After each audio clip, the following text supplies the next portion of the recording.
একটার মতো টিম কাজ করছে।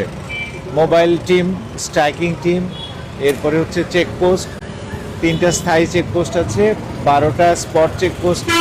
এর মাধ্যমে আমরা আমাদের কার্যক্রমটা অব্যাহত রেখেছি এবং পবিত্র মানে ঈদের আগ পর্যন্ত এই কার্যক্রমটা চলমান থাকবে। পাশাপাশি আমাদের যে সকল বিপণী বিতান শপিং মল আছে, যেখানে লোক সমাগম বেশি হচ্ছে, সেখানে আমাদের বিশেষ ফোর্স মোতায়েন আছে, সাদা পোশাকে ফোর্স মোতায়েন আছে।